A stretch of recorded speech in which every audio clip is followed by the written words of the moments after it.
کہنے لگا سوال ہی پیدا نہیں ہوتا، جب تک میری اولاد نہیں ہو جاتی میں تمہیں کہیں بھی نہیں بھیجوں گا۔ مجھے سمجھ نہیں آتی تھی آخر اسے اولاد کی اتنی جلدی کیوں ہے۔ ہر چیز اپنے وقت پر ہی ہوتی ہے، اولاد کا ہو جانا میرے اختیار میں تو نہیں ہے۔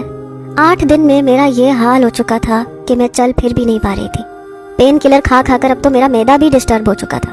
میں نواز سے ڈاکٹر کے پاس لے جانے کے لیے کہتی تو اس بات پر بھی نہیں مانتا تھا، کہتا تھا ڈاکٹر بھی تمہیں پین کلر ہی دے گی۔ لیکن ایک بار جیسے ہی وہ گھر سے باہر گیا میں نے اپنی والدہ کو بلا لیا، ان کے ساتھ میں ایک لیڈی ڈاکٹر کے پاس چلی گئی۔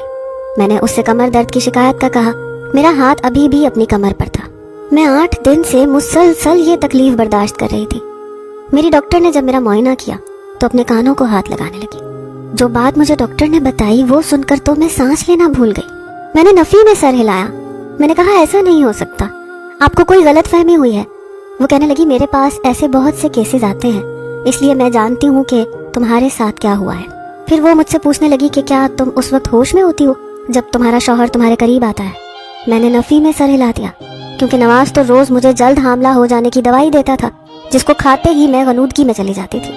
لیکن جو بات لیڈی ڈاکٹر نے مجھ سے کہی تھی، مجھے اس کی بات سن کر نواز پر شک ہونے لگا۔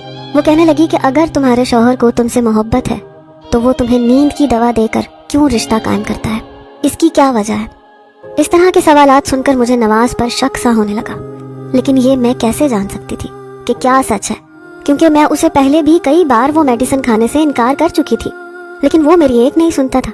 زبردستی وہ میرے منہ میں میڈیسن ڈال دیتا تھا اور پانی کا گلاس میرے لبوں پر لگا دیتا تھا، اپنے سامنے وہ مجھے میڈیسن کھلاتا تھا۔ ڈاکٹر کہنے لگی کہ اچھا ایسا کرو، تم مجھے اس میڈیسن کا نام بتاؤ۔ تب میں نے سوچا کہ مجھے تو اس میڈیسن کے بارے میں کچھ علم ہی نہیں ہے، آج تک نواز نے مجھے وہ میڈیسن دکھائی ہی نہیں تھی، وہ تو اپنی الماری میں سے وہ دوا نکال کر مجھے دیتا تھا۔ لیکن میں نے جب یہ بات لیڈی ڈاکٹر کو بتائی تو وہ ہنسنے لگی، کہنے لگی ایسی کون سی دوائی ہے جو تمہارا شوہر اتنا چھپا کے رکھتا ہے اور روزانہ تمہارے انکار کرنے پر بھی تمہیں کھلاتا ہے؟ تم اپنے شوہر کی حرکتوں پر ذرا غور کرو تو تمہیں میری بات اچھی طرح سمجھ آ جائے گی۔ ڈاکٹر مجھ سے یہ ساری باتیں کہہ رہی تھی۔